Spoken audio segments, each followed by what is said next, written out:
మన ప్రభువును రక్షకుడిని యేసుక్రీస్తుని అందరికీ వందనాలండి. ఇంత బాగున్నారా? మరొకసారి ఈ ఉదయకాలం శిలువచాన ప్రార్థనా కొడుకులో మీతో కలిసి దేవుని స్తుతించడానికి దేవుడు ఇచ్చిన సమయాన్ని బట్టి నేను దేవుని స్తుతిస్తున్నాను. దేవుని స్తోత్రం కలుగుగాక. ఇక వాక్య భాగం గమనించినప్పుడు ఇక 35 రోజు కొరకు దేవుడు సమకూర్చుండి వర్తమాన ద్వారా ఆత్మీయత బలపరుచుకుందాం.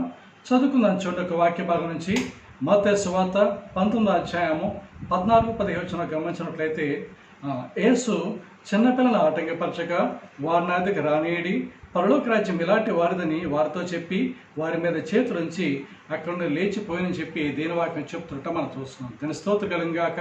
ఈ వాక్య భాగాలు గమనించినప్పుడు కొంతమంది యేసు గురించి విని అనేక అద్భుతాలు యేసు చూస్తుంటే కళ్ళారు చూసి ఆయన చెప్పే ప్రేమల మాటల ద్వారా అనేక మంది హృదయాలు తట్టబడి తమ జీవితాలు బాగు చేసే యేసయ్య మాటలు వినడం కోసము, ఆయన మాటలను ఆ చొప్పు నడుచుకుని దేవుడిచ్చే దీవెనల ఆశలు పొందుకోవడం కోసము అనేక మంది వెంబడిస్తున్నట్టు మనం చూస్తున్నాం.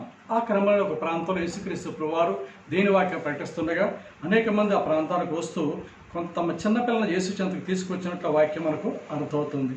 అయితే యేసు ప్రభు శిష్యులు చిన్నపిల్లల ఆటంకపరిచినట్టుగాను వారిని రావద్దని చెప్పినట్టుగాను దేని వాక్యం మనకు అక్కడ అర్థమవుతుంది.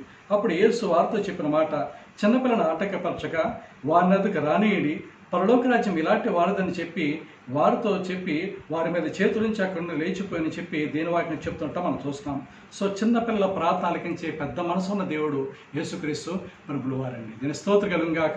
ఈ లోపల అయితే దేవి సందుకు వచ్చుటకు దేవుని ఆరాధించడానికి కొన్ని ప్రాంతాల్లో కొన్ని రెస్ట్రిక్షన్స్ ఉంటూ ఉంటాయేమో, కొన్ని అబ్జెక్షన్స్ వారు పెడుతూ ఉంటారేమో. కానీ దేవుని చెంతకు చిన్నపిల్లలైనా రావాలి, అలా ఎవరసలైనా రావాలి, నేడు వయసు వారైనా రావాలి, వృద్ధాపం ఉన్నవారైనా సరే ప్రతి ఒక్కరు రావాలని చెప్పి దేని వాక్యం చెప్తుంది. ఎందుకంటే కీర్తన గ్రంథము 115వ కీర్తన 13వ గమనించినప్పుడు, పెన్నల్నేమి పెద్దల్నేమి తన యందు భయభక్తి గలవారిని అందరినీ కూడా యెహోవా ఆశీర్వదిస్తారని చెప్పి దేని వాక్యం చెప్తుంట మనం చూస్తాం. సో యేసుక్రీస్తు ప్రభు వారు అందరికీ ప్రభు అయిన దేవుడు గనక తన చెంతకు వచ్చేవారిని పెన్నలైనా పెద్దలైనా నడివేసి ఉన్నవారినైనా వృద్ధాపన ఉన్నవారినప్పటికీ ప్రతి ఒక్కరు కూడా దీవించి ఆస్వాదించి దేవుడిని చెప్పి దేని వాక్యం చెప్తుంటా మనం చూస్తున్నాం. అందుకే ఆయన చెంతకు వచ్చే వారిని నేను ఎప్పుడూ కూడా నేను త్రోసివేయని చెప్పి చక్కని వాగ్దానం కూడా ఇచ్చినట్టుగా దేని వాక్యం చెప్తుంటా మనం అక్కడ చూస్తున్నాం. అందుకే నిర్గమకాండ గ్రంథము 20వ అధ్యాయము 6వ వచనం గమనించినప్పుడు అక్కడ రాయబడిన మాట ఏమిటంటే, నన్ను ప్రేమించి నా ఆజ్ఞల చొప్పున నడుచుకున్న వారిని 1000 తరముల వరకు కరుణించు దేవుడు అని చెప్పి దేని వాక్యం చెప్తుంటా మనం చూస్తున్నాం. సో దేవుని యందు భయము భక్తి కలిగి ఉండి ఆయన ఆజ్ఞలు తూచా తప్పకుండా పాటిస్తూ క్రమా దీవిసందుకు వస్తూ దేని వాక్యం చదువుకుంటూ ప్రార్థన చేసుకుంటూ ఆజ్ఞలు చొప్పున వాక్య ప్రకారం జీవిస్తూ ఎవరైతే ఆయన చెంతకు వస్తారో అటువంటి వారిని 1000 తరముల వరకు కరుణిస్తారని చెప్పి దేని వాక్యం చెప్తుంటా మనం చూస్తున్నాం. దాని స్తోత్రం కలుగుగాక. సో ఆయన చిన్నపిల్లలకు కూడా దీవించి ఆశ్రయించి గొప్ప దేవుడిని చెప్పి గుర్తించేవారిగా ఉంటుండాలి. లోకంలో ఒక సామెత ఉంటుంది కదా, నీటి బాలలే రేపటి భావి భారత పౌరులని చెప్పి. అంత మాత్రం కాదు కానీ ఆత్మీయ జీవితంలో కూడా దేని పిల్లల గురించి చెప్తున్న మాట ఏమిటంటే, నేటి పిల్లలే రేపటి దేవుని రాజ్య సువార్థికులు, అంతేకాదు ఈ లోకయాత్ర తర్వాత నిత్య జీవన వారసులు అని చెప్పి దేని వాక్యం చెప్తుంటే మనం అక్కడ చూస్తున్నాం. మరి దీని స్తోత్రం కలుగుగాక. సో భక్తి జీవితానికి వచ్చేసరికి పెద్దవాళ్ళకి భక్తి ఉంటే సరిపోతుందిలే, పిల్లలకి ఎందుకని చెప్పి కొంతమంది దేవుని సందికి తాము వస్తూ పిల్లలు చూస్తుంటే వరకు హ్యాటో బ్యాటో క్యాటో ఏదో ఇచ్చేసి ఆ గ్రౌండ్స్ పంపించి మీరు ఆడుకుంటూ ఉండండి, మళ్ళా మేము వచ్చిన తర్వాత తీసుకువెళ్తా అని చెప్పి దేవుని సందికి తీసుకురాని తల్లిదండ్రులు కూడా కొంతమంది అక్కడ చూస్తున్నాం. ఆ విధంగా చేయడం ద్వారా వారి చుట్టూ కాపుదల లేక కొన్ని ఇబ్బందులకు, కొన్ని నష్టాలకు, శ్రమలకు పిల్లలు కూడా గురవుతున్నట్టుగా లోకంలో మనం అనేక సందర్భాలు మనం అక్కడ చూస్తున్నాం. అందుకే బైబిల్లో ఒక మాట రాయబడింది కదా, వీధుల్లో పసిపిల్లలు లేకుండాను రాజమార్గంలో యవ్వనస్తులు లేకుండా మరణదోత కిటికీలకుండా ఎక్కువచున్నదని చెప్పి దేని వాక్యం చెప్తా మనం చూస్తున్నాం. నేటి దినంలో అనేక మంది మరణాలు చూసినప్పుడు ఎక్కువగా చిన్నపిల్లల యొక్క యవ్వనస్తుల యొక్క మరణాలే మనము అనేక పేపర్లో టీవీలో కూడా మనం చూస్తున్నట్టుగా మనము గమనిస్తున్నాం. సో మన చుట్టూ దేవుని కాపులు ఉన్నట్టుగా మన పిల్లల చుట్టూ కూడా దేవుని కాపులు ఉండాలంటే పిల్లలేంటి పెద్దలేంటి అందరూ కూడా కుటుంబాలు దేవుని సందికి రావాలి, దేని వాక్యాన్ని శ్రద్ధగా వినాలి, దేని పాడదార స్తుతించాలి, యేసుక్రీస్తు నామములో ప్రార్థన చేసుకోవాలి. ముఖ్యంగా వాక్యపరంగా జీవించే అనుభవాలు కూడా పిల్లలు కూడా కలిగి ఉండాలని చెప్పి దేని వాక్యం చెప్తుంటే మనం చూస్తున్నాం. అందుకే యేసుక్రీస్తు ప్రభువారు తన చెంతకు వచ్చే పిల్లల గురించి ఆటంకపరచవద్దు అని చెప్పి ఇలాంటి వారిదే అనగా ఇలాంటి మంచి మనసు గలవారిదే అని చెప్పి వారిని పరలోక రాజ్యం అని చెప్పి వారిని మీద చేతుల నుంచి ఆస్వాదించినట్టుగా దేని వాక్యం చెప్తుంటాం మనం అక్కడ చూస్తున్నాం. దీని స్తోత్రం కలుగుగాక.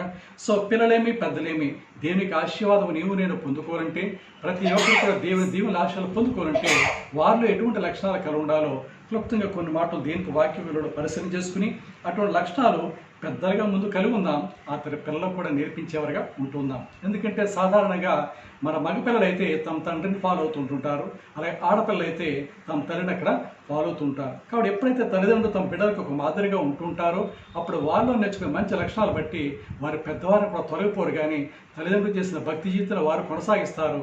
తద్వారా దేవుడు వాగ్దాన ప్రకారము 1000 తరముల వరకు కూడా దేవుని కరుణాకటాక్ష పొందుకుంటారని చెప్పి దేని వాక్యం చెప్తుంటే మనం అక్కడ చూస్తున్నామండి. దీని స్తోత్రం కలుగుగాక.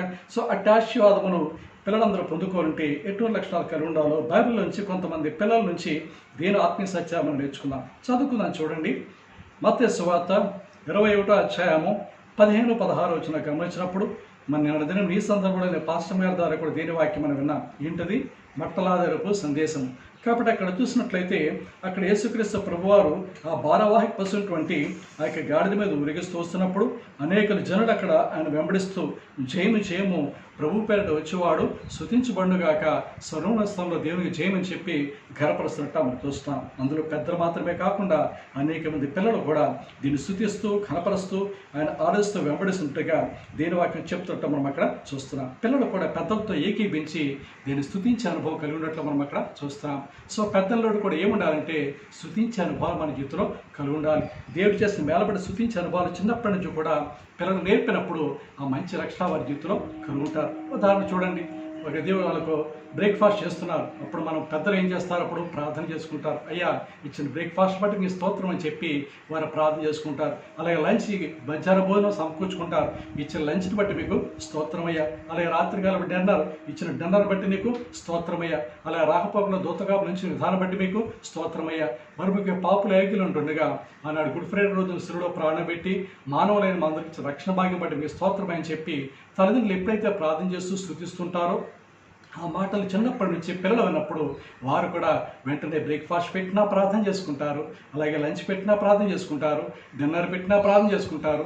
స్కూల్కి వెళుతున్నప్పుడు వచ్చినప్పుడు కూడా ప్రతి నోట కూడా వారు దేవుడికి ప్రార్థన చేసుకునే అనుభవాన్ని కలిగి ఉంటారని చెప్పి గుర్తించేవారుగా ఉంటుంటారు. దీని స్తోత్రం కలుగుగాక. సో నీ నాజ్యతలో జ్ఞానం చేసుకుందాం. అందుకే మత్తయి సువార్త 21వ అధ్యాయము ఆ 15 వచనం చూసినప్పుడు బాలురెక్కియు చంటిపిల్లెక్కియు నోట దీని స్తోత్రము మించాలని చెప్పి దేని వాక్యం చెప్తుంట మనం చూస్తున్నాం. కాబట్టి దేవుడు పిల్లల నోట ఏమి ఉంచాడట? దీన్ని స్తుతించే మనసు పిల్లల నోట ఉంచినట్టుగా మనం అక్కడ చూస్తున్నాం. కూడా నిత్యం కూడా మన పిల్లలు ఎలా ఉండాలంటే ప్రతి విషయంలో కూడా దీన్ని స్తుతించే అనుభవాలు, పుణ్యతాస్తుతులు చెల్లించే అనుభవాలు పెద్దలు కలిగి ఉండాలి.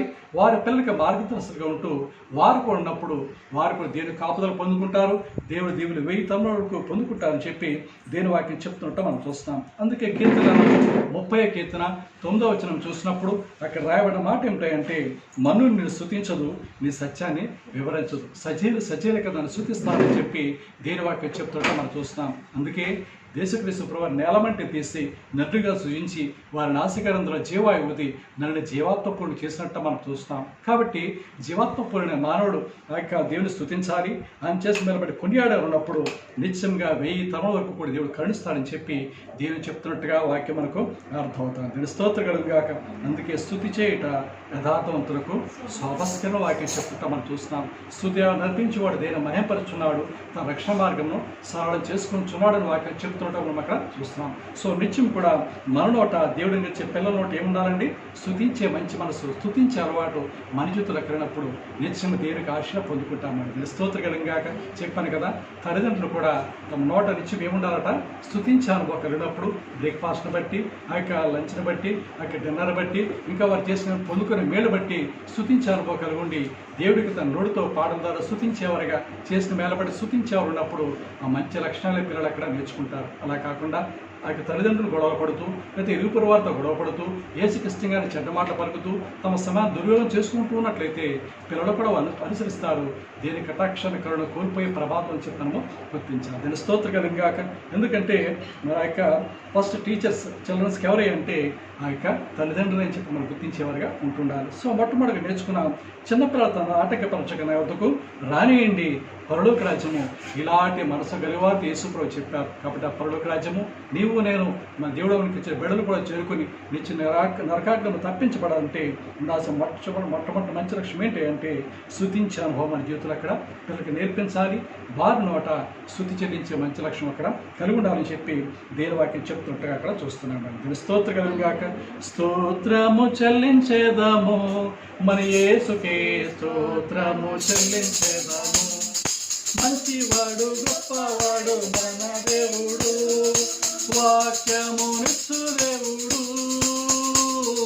మంచివాడు గొప్పవాడు మన దేవుడు, వాక్యమునిచ్చు దేవుడు.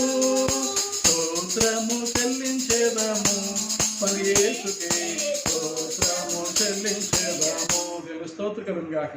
మొట్టమొదటి మనం నేర్చుకున్నాం, స్తుతించే పిల్లలను దేవుడు ఖచ్చితంగా ఆశీర్దిస్తాడు, 1000 తరములకు కరుణిస్తాడని చెప్పి నేర్చుకునేవారిగా మనం అక్కడ ఉంటున్నారు. రెండవదిగా ఎటువంటి పిల్లలను దేవుడు ఆశీర్దిస్తాడో ఆ దీవెన వారిని బట్టి తల్లిదండ్రులుగా మనకును కలిగి ఉంటామో మరొక మాట కూడా చదువుకుందాం. చూడండి, అపోస్తలుల కార్యగ్రంథము 12వ అధ్యాయము 13వ గమనించినట్లయితే అక్కడ దైవసేవకుడు పేతురు దీని వాక్యం ప్రకటిస్తూ ఆత్మ రక్షిస్తూ కొనసాగుతుండగా ఆయన్ను ఒక అబద్ధ సాక్ష్యాలు బట్టి ఆయన చెరసాలలో పెట్టినట్టుగా దీని వాక్యం మనకు అక్కడ అర్థమవుతోంది.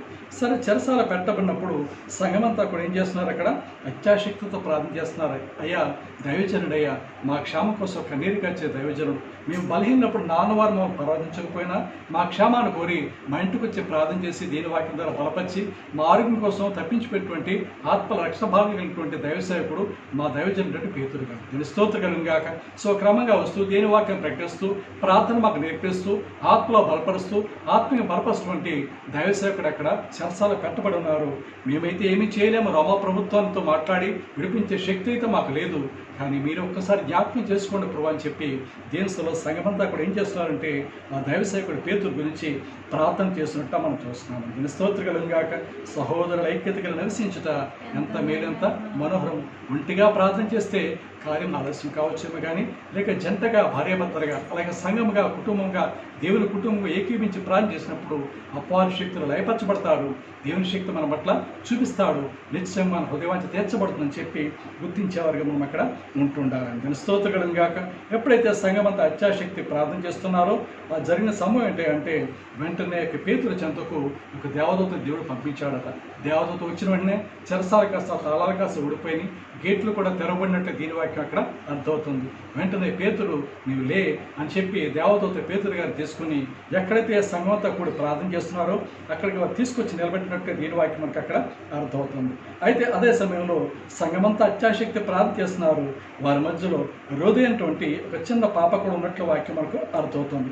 ఆమె కూడా విశ్వాసంతో అయ్యా పాస్టర్ గారిని మా మధ్యకు నడిపించు బ్రవా, మాకు ఆత్మీయాహారం కొదువు అయిపోయింది, 3 పూట్ల తిన్నానికి ఇంట్లో బియ్యం డబ్బా నిండుగా ఉంది, కానీ మా ఆత్మీయ బలపరచబడడానికి ఆత్మీయ ఆహారము వాక్యం మాకు కొదువుగా ఉంది, వాక్యాన్ని బోధించే దైవసేవకుని అన్యాయంగా చెరసాల పెట్టారు, మీరే దర్శించు ప్రభు అని చెప్పి ఆ చిన్నపిల్లలందరితో ఏకీవించి ప్రార్థన చేసుకుంటాం మనం అక్కడ చూస్తున్నాం. స్తోత్రం గాక. జరిగిన సంభవం ఏంటంటే అక్కడ వెంటనే పేతురు గారు తలుపు కొడుతూ అమ్మా నేను వచ్చాను తలుపు తిని చెప్పి వారు పిలిచినప్పుడు అందరూ ప్రార్థన చేస్తున్నారా తప్ప ఎవరో అనుకున్నారు లేదా రోమా సైనికులు వచ్చారేమో, పేతురు గారిని అరెస్ట్ చేశారు కదా, ఆయన యేసుక్రీస్తునామములో ప్రార్థన చేస్తున్నామని చెప్పి మళ్ళీ కూడా హాని చేయడం వస్తున్నారని చెప్పి భయపడ్డారేమో, ఎవరు కూడా తలుపు అక్కడ తీయలేదని వాక్యం చెప్తోంది. అయితే హృదయాన్ని చిన్నది మాత్రము అక్కడ ఆ పేతురు గారి స్వరాన్ని కాస్త గుర్తుపట్టింది. స్తోత్రం గాక. అయ్యో పేతురు గారు ఇచ్చారు, దేవుడు మన ప్రార్థన ఆలకించాడు, ఆయన చెరసాల నుంచి ఇంటికి నడిపించాడని చెప్తుంటే చాలే నువ్వు పిచ్చిదానులే మాట్లాడక మౌనంగా ఉండు, ఇంటి చెరసాలలో పెడితే రోమా ప్రభుత్వాలు అరెస్ట్ చేస్తే వారిని విడిపించడం ఎవరికి శక్తి కలుగుతుంది అన్నట్లుగా వారు ఆయన చెరసాల ఉన్నారు, ఆయన ఎక్కడ వస్తారని చెప్పి ఆ పిల్లని అక్కడ ఆటంకపరిచినట్టు మనం ఇక్కడ చూస్తున్నాం. అయితే చిన్నపిల్లంది లేదు, నేను పాస్టర్ గారి స్వరాన్ని విన్నాను, ఆయనే అమ్మ తలుపు తీయండి అని చెప్పి ఆయన పిలవడాన్ని విన్నాను అని చెప్పి ఆ దైవసేవకుడి స్వరాన్ని గుర్తుపట్టినట్లు మనం అక్కడ చూస్తున్నాం. నేను చెప్పిందే కరెక్ట్ అని చెప్పి ఖచ్చితంగా చెప్పినట్టు మనం అక్కడ చూస్తున్నాం. మరికొంతసేపటికి పేతురు గారు అమ్మా నేనే వచ్చాను తలుపు తీయండి అని చెప్తుంటే అప్పుడు తలుపు తీశారు. అప్పుడు ఆయన లోపలికి వచ్చినప్పుడు అందరూ కూడా అక్కడ ఆశ్చర్యపోయి దేవుడు చేసిన కార్యం బట్టి దేవదూతను పంపి మీ అందరు ప్రార్థనలు బట్టి దేవుడు నన్ను క్షేమంగా మీ మధ్యకు నడిపించాడని చెప్పి అక్కడ సాక్ష్యం చెప్పినప్పుడు అందరూ కూడా ఎంతో సంతోషించినట్టుగా దేవుని వాక్యం చెప్తున్నట్టు మనం చూస్తాము. స్తోత్రం గాక. అందుకే హెబ్రీ పత్రిక 11వ అధ్యాయము 6వ వచనం కూడా గమనించినప్పుడు విశ్వాసం లేకుండా దేవునికి ఇష్టమైనట అసాధ్యము, దేవుడు ఉన్నాడని నిశ్చయముగా అడుగువారికి ఫలము దయచేస్తాడని నమ్మవల్ల కదా అని వాక్యం చెబుతుంది. సో మన నోటి నుంచి వచ్చే ప్రతి ప్రార్థన కూడా నిశ్చయంగా దేవుడు అక్కడ ఆలకిస్తాడు. జవాబు ఆలస్యం చేసిన రక్షణ మాత్రం చేయడు, కానీ తనదైన సమయంలో తను ప్రేమించే వారికి మేలు కలిగే సమస్తము సమకూడి జరిగిస్తాడని చెప్పి నమ్మే మంచి లక్షణం మన జీవితంలో కలిగినప్పుడు నమ్ముట నీవలైతే నమ్మువన్న సమస్తము సాధ్యమైన వాగ్దానం ఇచ్చిన దేవుడు నిశ్చయంగా మన ప్రతి ప్రార్థన ఆలకిస్తాడని చెప్పి దేని వాక్యం చెప్తుంటాం మనం అక్కడ చూస్తున్నాము. దీని స్తోత్రం కలుగును గాక. సో మన విశ్వాస పరిమాణం ఎలా ఉందో ప్రతిరోజు కూడా మనం అక్కడ గమనించుకోవాలి. ఆమె దైవసేవకుల స్వరాలు గుర్తుపెట్టి ప్రార్థన చేశాను, దైవసేవకుడు క్షేమంగా మమ్మల్ని నడిపించాడని చెప్పి విశ్వాసం పలికినట్టు మనం చూస్తున్నాము. మరి పూర్వకాలంలో ఒక ఉపమానం చెప్తాను. ఒకసారి ఒక ప్రాంతంలో వర్షం కురవకపోయినట్లయితే ఆ ప్రాంతం అంతా కూడా వర్షాలు మంచిగా పడాలని చెప్పి సంఘం అంతా కూడా అత్యాశతో ప్రార్థన చేయ నిమిత్తమే దైవసేవకులకు హెచ్చించినట్టు వాక్యం అక్కడ అర్థమవుతుంది. సో సంఘం అంతా కూడా దీని సందుకు వచ్చారు. అయ్యా మా ప్రాంతాలంతా బీడు భూములాగా అయిపోయినాయ్యా, మాకు వర్షం సమకూర్చాలని చెప్పి అందరికీ ఏకమనిసి అక్కడ ప్రార్థన చేస్తున్నారట. సరే ప్రార్థన ముగిసేసరికి ఇంతలో టపటపా వర్షాలు అక్కడ బయటకు పడిందట. నేను స్తోత్రం కలుగుగాక. వెంటనే అందరూ కూడా సంతోషించి మనం ప్రార్థన చేశాం, మన సంఘ ప్రార్థన దేవుడు ఆలకించాడు, చక్కగా వర్షాలు మనకు కురిపించాడని చెప్పి అందరూ సంతోషంగా అక్కడ స్తుతించారట. స్తుతిస్తుంటే వెంటనే తలుపులు తీశారు. కొంతసేపటికి ప్రార్థన ముగించుకుని ఇంటికి వెళ్ళడానికి వర్షం అక్కడ పడుతూ ఉంది. ఎలా ఇంటికి వెళ్ళాలో ఆలోచన చేస్తున్నారు. కానీ చిన్న పాప మాత్రం తన దగ్గరటువంటి సంచులో తెచ్చుకున్నటువంటి చిన్న గొడుగు కాస్త బయటకు తీసింది. నేను స్తోత్రం కలుగుగాక. అప్పుడు పాస్టర్ గారు చెప్పిన మాట ఏమిటంటే, పెద్దలైన మీరు అందరూ మనం అంతా కలిసి ప్రార్థన చేశాం, కానీ మన ప్రార్థన బట్టి దేవుడు అక్కడ కార్యం అక్కడ చేయలేదు. కానీ మీరందరూ కూడా వర్షం కోసం ప్రార్థన చేద్దాం, కానీ వస్తుందో లేదో అనుకుంటూ మీరు చేతిలో బైబిల్ తెచ్చుకున్నారు, ఇదిగో నూనె డబ్బాలు తెచ్చుకున్నారు, లేక ఏవో కంజలు తెచ్చుకున్నారు, భక్తిని ప్రతిబింబించినటువంటి వస్తువులు మాత్రమే మీరు తెచ్చుకున్నారు. కానీ చిన్నపిల్ల మాత్రము ప్రార్థన ఆలకిస్తాడు, మన కోరినైతే దేవుడు మనకు వర్షాన్ని కురిపిస్తాడని చెప్పి అతి విశ్వాసంతో నమ్మకంతో ఆమె గొడుగు తెచ్చుకుంది. నేను ఇంటికి మళ్ళా వెళ్ళడానికి అవకాశము ఉండదు కదా అని చెప్పి గొడుగు తెచ్చుకుంది. ఆమెదే పరిపూర్ణ విశ్వాసం అని చెప్పి ఆ పిల్లని ఎంతో మెచ్చుకున్నట్టు దీని వాక్యం మనకు అక్కడ అర్థమవుతుంది. స్తోత్రం కలుగుగాక. సో నీ నా జీవితంలో కూడా జ్ఞాపకం చేసుకున్నాం. సో దేవుని స్వరాన్ని గుర్తుపెట్టే పిల్లలుగా మన పిల్లలు అక్కడ ఉంటూ ఉండాలి. స్వరం గుర్తుపట్టాలంటే దేవుని సందుకు వచ్చినప్పుడు దేవుని స్వరాన్ని గుర్తుపెట్టే అనుభవం పొందుకుంటారు. రెండవదిగా సేవకుల స్వరం గుర్తుపెట్టే అనుభవం కూడా వారు కలిగి ఉంటారు. ఆ విధంగా ఆత్మీయ జీవితంలో కూడా బలపరచబడతారని చెప్పి గుర్తించేవారుగా ఉంటుండాలి. నేను స్తోత్రం కలుగుగాక. అందుకే చూడండి, అన్నాకు దేవుడు ఇచ్చినటువంటి వరప్రసాదం అనేటువంటి ఆ యొక్క సమూయేలు మొట్టమొదటి కుమారుడు అందరూ కూడా తెలుసు. ఆ సమూయేలును దేవుడికి అక్కడ షిలోహులో దేని మందులో యాజకులకు అప్పగించి విన్నట్టు మనం చూస్తున్నాం. ఆ బాలుడైన సమూయేలు అతను ఎటువంటి వాడట, దేని స్వరాన్ని అక్కడ విన్నట్టు మనం చూస్తున్నాం. అక్కడ యాజకుడు ఏలీ కుమారుడు ఉంటున్నారు, వారి గురించి వేరే విధంగా నెగిటివ్గా రాయబడింది బైబిల్ గ్రంథంలో. ఆ యాజకుల పిల్లలు మాత్రం అక్కడ దేని స్వరాన్ని ఎప్పుడు విన్నట్టుగా అక్కడ లేదు. కానీ ఇక్కడ చూస్తే ఒక విశ్వాసం ఉన్నటువంటి ఆ యొక్క హన్నాకి కుమారుడు సమూయేలు మాత్రము దేని స్వరాన్ని అక్కడ విన్నట్లుగాను, ఆ తర్వాత దినాలు చూసినట్లయితే దేనికోసం పరాయ పాత్రగా సమూయేలు ఆ యొక్క ప్రవక్త లేని సమయంలో రాజును అభిషేకించే గొప్ప దైవజనుడిగా ఆ యొక్క సమూయేలు జీవితాన్ని కూడా ఆశించినట్టుగా దేని వాక్యం మనకు అక్కడ అర్థమవుతుంది. దీని స్తోత్రకరం గాక. సో రెండవదిగా మనము దేని స్వరాన్ని గుర్తుపెట్టే పిల్లలుగా మన పిల్లలు కూడా మరి పెంచేవారు ఉండాలని చెప్పి దేని వాక్యం చెప్తుంటే మనం అక్కడ చూస్తున్నాం. అందుకే యోహాను సువార్త 10వ అధ్యాయము 4-5 వచనం కూడా గమనించినప్పుడు, నా గొర్రెలు నా స్వరం వినును, అవి నన్నే వెంబడించును, వేరే వారి స్వరం అని వినవు, వాటిని గుర్తుపట్టవు గనక వేరే వారు ఎవ్వరూ కూడా వెంబడించమని చెప్పినట్టు మనం చూస్తున్నాం. సో యేసు మనకు పరమ గొర్రెల కాపరి, మనం ఆయన యొక్క గొర్రెలమని చెప్పి వాక్యం చెప్తుంది. సో ఆయన మాట ప్రకారం జీవిస్తూ మనం అనుసరించేవారు ఉన్నప్పుడు, ఆయన స్వరాన్ని గుర్తుపెట్టేవారు ఉన్నప్పుడు ప్రతి అపవాదికుడుగా మనము జయించగలుగుతామని చెప్పి గుర్తించేవారుగా ఉంటుండాలి.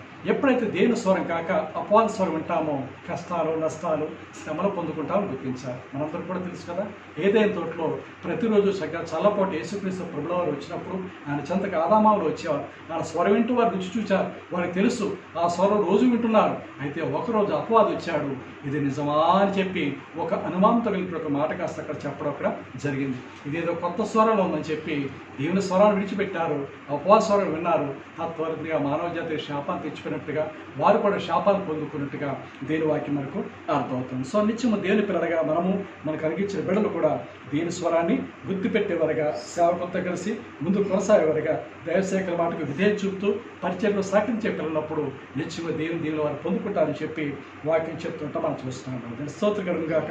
ఇక మూడవదిగా దేవునికి ఆశ పొందుకుంటే పిల్లలు ఏ విధంగా జీవించాలో మరొక మాట కూడా నేర్చుకున్నాం. చూడండి, రాజు 2వ గ్రంథము 5వ అధ్యాయము 2వ వచనం గమనించినప్పుడు, రాజు 2వ గ్రంథము 5వ అధ్యాయము 2వ వచనం గమనించినప్పుడు అక్కడ సిరియా దేశపు సైన్యాధిపతి నయమాన్ ఒక సహోదరుడు ఉంటున్నాడు. అతను చూస్తుంటే మంచి బలాఢ్యుడు, అనేక యుద్ధాల్లో విజయం పొందుకునే వ్యక్తిగా చూస్తున్నాం. అయితే అతని జీవితంలో ఏముందంటే ఆ యొక్క కుష్ఠవ్యాధి ఉన్నట్లుగా దీని వాక్యం మనకి అక్కడ అర్థమవుతుంది. ఈ విషయం జనాలకు కూడా తెలియదు. ఆయన ఎంతో శక్తివంతుడు, అనేక మంది జయాలు పొందుకున్నాడు, గొప్పవాడు, రాజు తర్వాత రాజు అంతటి వాడు, సైన్యాధిపతి అని చెప్పే నయమానంతో కూడా ఘనపరుస్తూ ఆయన వస్తున్నప్పుడు ఆయన వంగి నమస్కారం చేస్తూ ఎంతో ఘనపరుస్తూ ఉండేవారేమో. అయితే వారి ఇంట్లో పనిచేయడానికి ఇశ్రాయేల్ దేశం నుంచి సిరియా దేశం తీసుకున్నట్టు ఒక చిన్న పాపం ఉన్నట్టు దీని వాక్యం మనకు అర్థమవుతుంది. ఇశ్రాయేల్ చిన్నది కాబట్టి దేవుడు నేర్పించినటువంటి ప్రార్థన ప్రతిరోజు కూడా చేసుకునే మంచి మనసు కలిగింది. స్తోత్రం కలిగాక యేసుప్రభువు 2 ఆజ్ఞలు ఇచ్చారు కదా, ఇదిగో 10 ఆజ్ఞలు క్రోడీకరించి 2 క్రొత్త ఆజ్ఞలు మీకు ఇస్తున్నాను. ఒకటి నీ తండ్రి దేవుని నీ పూర్వోదయంతోనూ పూర్ణాత్మతోనూ పూర్ణ వేగంతోనూ సేవించాలి, ప్రేమించాలి. రెండోది ఏమిటి? నిన్ను వాళ్ళ నీ పూర్వాన్ని ప్రేమించమని చెప్పినట్టు మనం చూస్తున్నాం. దాని స్తోత్రం గాక. కాబట్టి ఈ వాక్యాన్ని తెలుసుకుంటున్న ఆమె, 10 ఆజ్ఞలను తెలుసుకున్న ఆమె ఏం చేసిందంటే, ఇదిగో నా యజమాని దగ్గర ప్రతిరోజు నేను ఆహారం తింటున్నాను, వారింట్లో పనిచేస్తున్నాను, నాకు కావాల్సిన సమస్యను కూడా నా యజమాని కుటుంబం నాకు సమకూరుస్తున్నారు. ఈ విధంగా వారి నుంచి మేలు పొందుకుంటున్న నేను వారు కూడా ప్రత్యుపకారం నేను చేయాలి కదా. ఆయన అయితే మంచి శక్తివంతుడు, బలవంతుడు, పేరు ప్రఖ్యాతలు కలిగిన వాడు, సర్వ సైన్యాధిపతి, సిరియా దేశపు ఆ యొక్క సైన్యాధిపతి అయినప్పుడు కూడా అతను కొన్ని కుష్టి వ్యాధి గురించి ఆమె మాత్రం తెలుసుకున్నట్టు దీని వాక్యం మనకి అక్కడ అర్థమవుతుంది. ఆ మత్స్య ఎప్పుడో చూసి అప్పుడు అమ్మగారితో చెప్తుంది, అమ్మ ఇదిగో మన యజమానుడికి ఆ బలహీనత ఉంది కదా అని. ఎంత ఆరోగ్యమైనప్పటికీ ఆ వ్యాధి కొంచెంగా తన శరీరాన్ని కాస్త తిరివేస్తుంది, లేకపోతే మరణించే ప్రమాదం ఆయనకు ఉన్నది. కాబట్టి అది స్వస్థ పొందుకోవాలంటే మా దేశం ఉంది చూడు, నేను వచ్చాను ఇశ్రాయేల్ దేశము, అక్కడ ఎలీషా ప్రవక్త గారు ఉంటున్నారు, ఆయన దగ్గరికి వెళ్ళినట్లయితే నేను ప్రార్థన చేయగా తప్పకుండా స్వస్థ పొందుకుంటానని చెప్పి మంచి మాట చెప్పినట్టు మన జీవవాక్యం మనకు అర్థమవుతుంది. స్తోత్రం గాక. సో మన జీవితంలో ఎలా పిల్లల్ని పెంచాలంటే ఇతరులకు మనము మేలు చేసే మంచి లక్షణం కలిగి ఉండాలి. స్తోత్రం గాక. స్కూల్లో పిల్లలు చేర్పిస్తూ ఉంటారు కదా, పక్క పిల్లలు గిచ్చేవాడు ఒకడు, కొట్టేవాడు ఒకడు, లేకపోతే వాడి యొక్క కంపస్ బాక్స్లో రబ్బర్లో ఉంటుంటే అవి తీసేసేవాడు ఒకడు కదా. పిల్లలు చిన్నపిల్లలు చేస్తాం, వారు వెళ్ళి మళ్ళీ స్కూల్లో కంప్లైంట్ చేయడాలు, దాంతో తల్లిదండ్రులు వీరితో చెప్తే వీరి తల్లిదండ్రులకి వాడి తల్లిదండ్రులు కూడా గొడవ వస్తున్న పరిస్థితి కూడా మనం అక్కడ చూస్తున్నాం.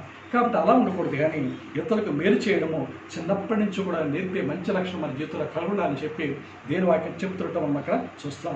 సో ఈ యొక్క వ్యక్తి ఏం చేశాడంటే, ఎప్పుడైతే ఈ యొక్క మాట ఆ యజమానురాలకు చెప్పిందో, యజమానురాల ద్వారా యజమాని తెలుసుకున్నాడు. వెంటనే తన యొక్క కబురు పంపి ఎలీషా ప్రవక్తకి పంపి ఆ తర్వాత ఆయన అక్కడ వెళ్ళినట్టు దీని వాక్యం చెప్తుంది. మనందరికీ తెలుసు.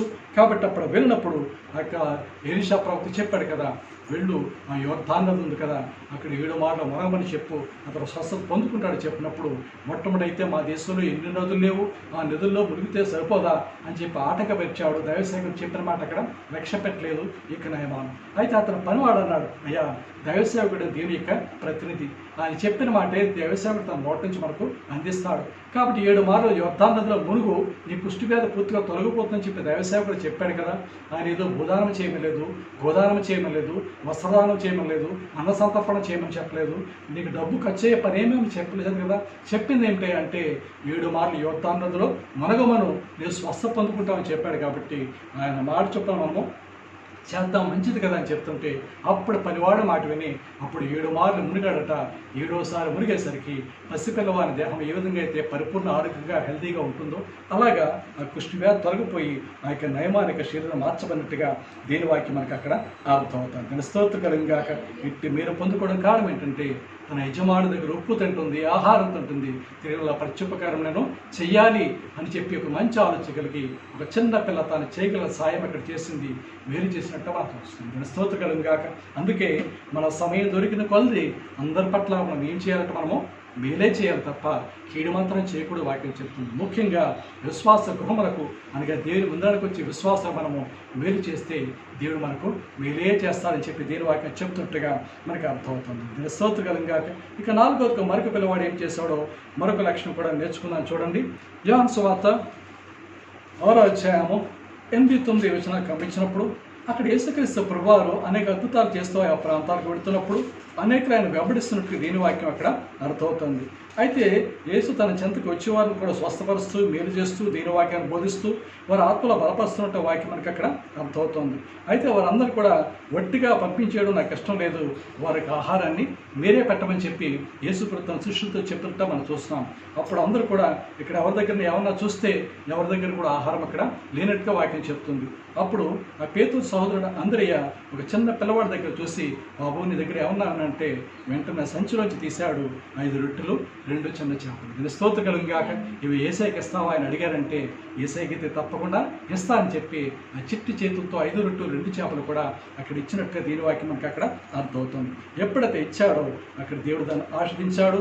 అవి అక్కడ అందరూ వరుసగా కూర్చోబెట్టి వారు పంచిపెట్టినప్పుడు సుమారు 5,000 మంది పురుషులు ఇంకా స్త్రీలు పిల్లలు అనేక మంది ఆ యొక్క భుజించినట్టు దీని వాక్యం అక్కడ అర్థమవుతుంది. యెహోవా ఆశీర్వాదము ఐశ్వర్యము ఇచ్చును, నరుల కష్టార్జితం ఏది కూడా ఎక్కువగా వాక్యం చెప్తుంది. దేవునికి ఇచ్చే మనసు మన జీవితంలో ఉండాలి. మన శక్తిని ఇవ్వాలి ఆయన పరిచయం చేయడం కోసం, మన సమయాన్ని ఇవ్వాలి అనేక కోసం ప్రార్థన చేయడానికి, మన ధనాన్ని ఇవ్వాలి పరిచర్య అభివృద్ధి గురించి, దేవుని మనము పొందుకోవడం గురించి. కాబట్టి మన శక్తిని సమయాన్ని ధనాన్ని ముఖ్యంగా హృదయాన్ని అనేక నూతనాత్మలు కూడా సరిగ్గా నడిపించి అనుభవం కలిగినప్పుడు ఆయనే మన హృదయ సింహాసనం అధిష్ఠించి ఉంటాడు. మనం చేసే ప్రతి ప్రార్థన కూడా ఆలకిస్తాడని చెప్పి దేవుని వాక్యం చెప్తుంటా మనం చూస్తున్నాం.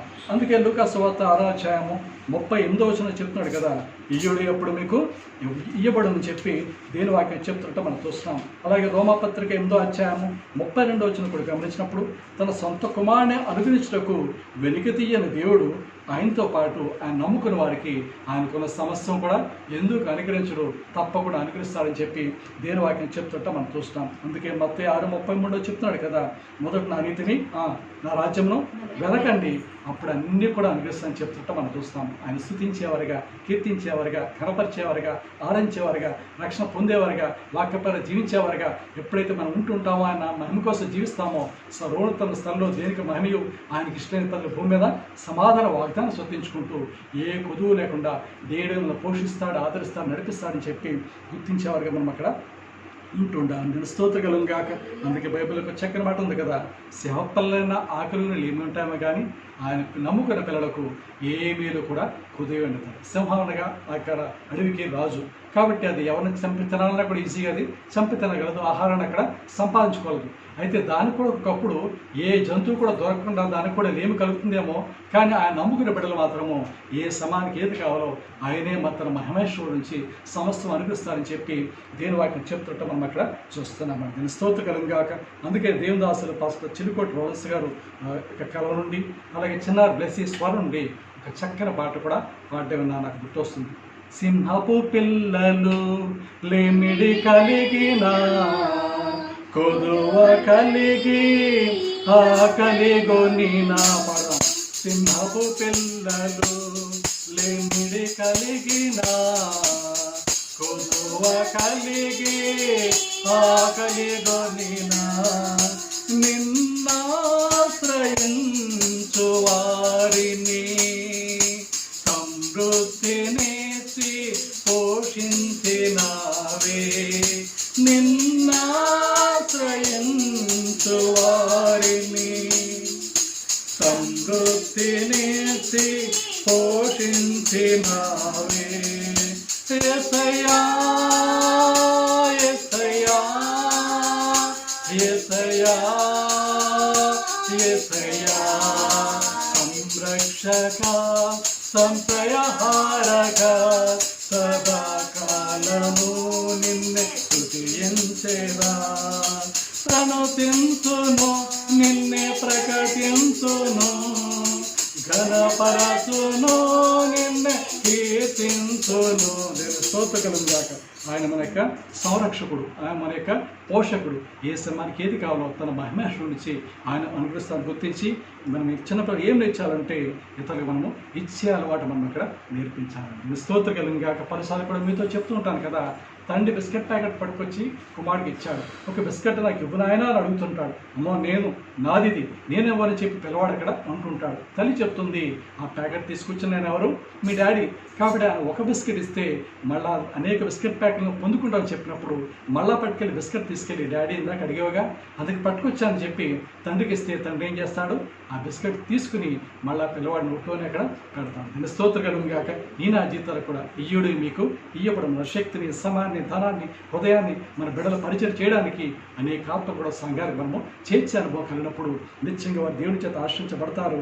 ఆ మంచి లక్షణం చిన్నప్పటి నుంచి పిల్లలకు మనము నేర్పించాలని దీని స్తోత్రకరం గాక. అందుకే మనం 4 విషయాలు నేర్చుకున్నాం. యేసు చిన్నపిల్లలను ఆటంకపరచక వాళ్ళ వద్దకు రానండి, పరలోక రాజ్యము ఇలాంటి వార్త అని చెప్పి వారితో చెప్పారు. కానీ స్తుతించే పిల్లలుగా మనం ఉంటుండాలి. రెండవదిగా హృదయ వలె దైవసేకర స్వరాన్ని, దేవుని స్వరాన్ని గుర్తించే మంచి లక్షణం వారికి నేర్పించాలి. అలాగే ఇస్రాయేలు చిన్నదాని వలె స్నేహాన్ని మేలు చేసినట్టుగా మనం కీర్తన మనం మేలు చేయడం నేర్పించాలి. అంత మాత్రం కాదు కానీ దేని పదలో సహకరించే పిల్లలుగా, చక్కగా పాటలు పాడేవారుగా, ప్రార్థన చేసేవారుగా, వాయిద్యాలు వాయించేవారుగా, పరిచయం చేసేవారుగా, ఈ మంచి లక్షణం వారికి నేర్పించేవారుగా ఉంటుండాలి. దీని స్తోత్రకరం గాక. ఆఖరి ఒక మాట చదువుకుని వాక్య భాగం ఉంచుకుందాం. చూడండి, లూకా సువార్త 22వ అధ్యాయము 54 నుంచి చదువుకున్నాం. ఆ వాక్యమును వారు ఆయన బట్టి ప్రధాన యాజకుని ఇంటిలోనికి తీసుకొని పోయి పేతురు దూరముగా వారి వెనుక వచ్చి ఉండెను. అంతటా కొందరు నడుముంగిట మంట వేసి కూర్చుండినప్పుడు పేతురును వారి మధ్యన కూర్చుండెను. దేవుని స్తోత్రం గాక.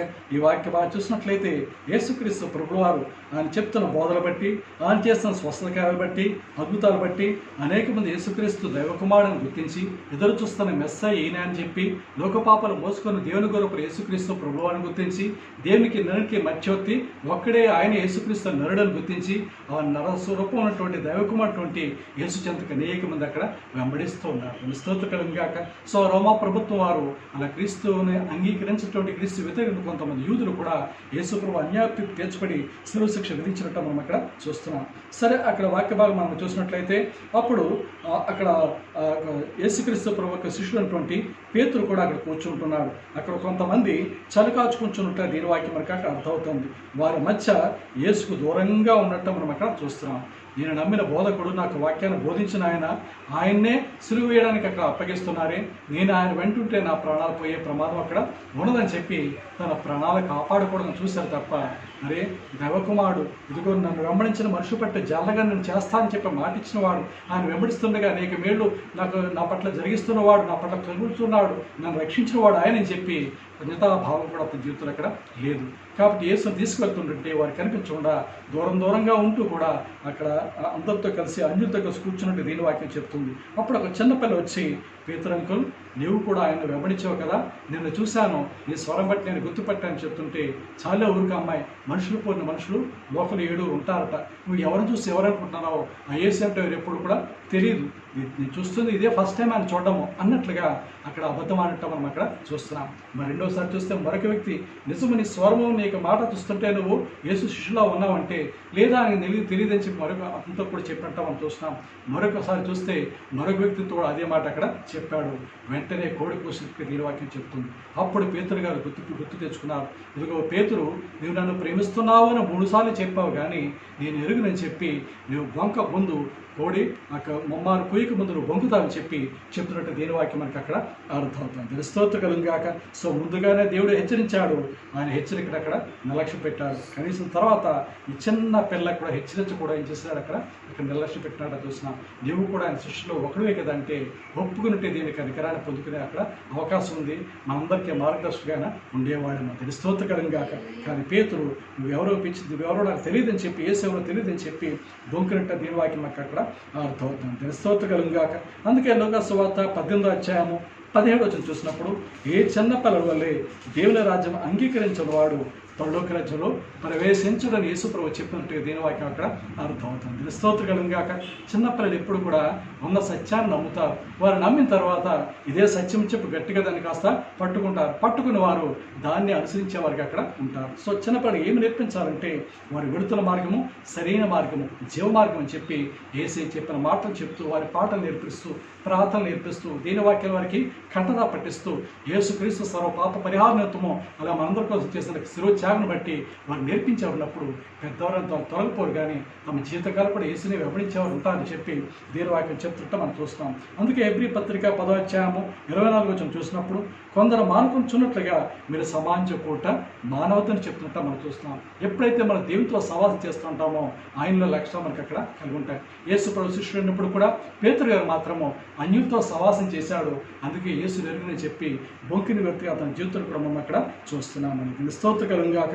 అందుకే బైబిల్ అందులో హెబ్రీ పత్రిక 12వ అధ్యాయము 15వ వచనం చూసినప్పుడు దేవుని విడిచిపోనటువంటి చేదైన వేరే ఏదైనా ఉందేమో ఒక్కసారి మీ జీవితంలో సరిచేసుకోమని చెప్తుంటాం మనం అక్కడ చూస్తున్నామండి. సో దేవుడు దైవసేవకు ద్వారా హెచ్చరిస్తుంటుంటాడు, వాక్యం ద్వారా హెచ్చరిస్తుంటాడు, ఒక్కొక్కప్పుడు చిన్నపిల్లల ద్వారా కూడా మనం అట్లా చేస్తుంటాడు. హెచ్చరిక మంచి పాజిటివ్గా రిసీవ్ చేసుకుని మన జీవితాలు సరి చేసుకుంటే దీనికి కనుక మనము పొందుకుంటామని చెప్పి వాక్యం చెప్తుంది. అందుకే తెస్సలోనికీయుల మొదటి పత్రిక 5వ అధ్యాయము 23వ వచనం చూసినప్పుడు ఆయన రాకడ వరకు మనం ఎలా ఉండాలట, శరీరము ప్రాణము ఆత్మ కూడా నిందారెత్తిగా ఉన్నప్పుడు నిత్యంగా ఎత్తబడతాం. చిన్నపిల్లల రాజ్యాన్ని పరలోక రాజ్యం మనం కూడా అక్కడ స్వతంత్రించుకుంటామని గుర్తించాలి. ఇది స్తోత్రకరంగా. అందుకే చెప్తున్నాడు యేసు, చిన్నపిల్లలు ఆటంకపరచక వారి మీదకి రానియండి, పరలోక రాజ్యము ఇలాంటి వారిదని చెప్పి వారి మీద చేతుల నుంచి ఆశ్రయించని చెప్పి దీని వాక్యం చెప్తుంది. సో పెద్దలైనప్పటికీ పిల్లలైనప్పటికీ దేవునికి ఆశ పొందుకోవాలంటే ఎలా ఉండాలి, ఆయన స్తుతించే పిల్లలుగా మనం ఉంటుండాలి. రెండవదిగా హృదయ వలె దేని స్వరాన్ని గుర్తుపెట్టేవారిగా మనం ఉంటుండాలి. మూడవదిగా ఇస్రాయేలు చిన్నదాని వలె ఇతరులకు మనం చేయగల మేలు చేసే మంచి లక్షణాలు కలిగి ఉండాలి. నాలుగవదిగా చూసినట్లయితే దేని పనిలో సహకరించే పిల్లలుగా మనం ఉంటుండాలి. ఆఖరిగా హెచ్చరించినప్పుడు మంచి మనసు రిసీవ్ చేసుకుని మన జీవితాలు సరి చేసుకుంటూ చేదైన వేరు మన హృదయంలో తొలగించుకొని క్రీస్తు సాక్ష్యం మనం జీవించారు ఉందాం. అలా ఉండదాన్ని దేవుడు దాకా స్వరం వింటాం, ఎత్తబడతాం, మధ్యాకాశాలు కలుసుకుని పరలోక రాజ్యం చేరుకుంటాం. రెండవ మరణాన్ని మనము నరకాన్ని తప్పించుకుంటాం. అట్టి కృప ఏదైనా వాక్యం ఉన్నటువంటి ఇక 30 శిరోజన ప్రార్థనా కొడుకులు ఏకీవిస్తున్నటువంటి అందులో మనకును యూట్యూబ్ ద్వారా వీక్షిస్తున్న వారు కూడా నిత్యం మన గురించి ఆశ్రయించి రక్షించను కాక. ప్రిన్స్ అందరికీ వందనాలు. May God bless you. Praise the Lord.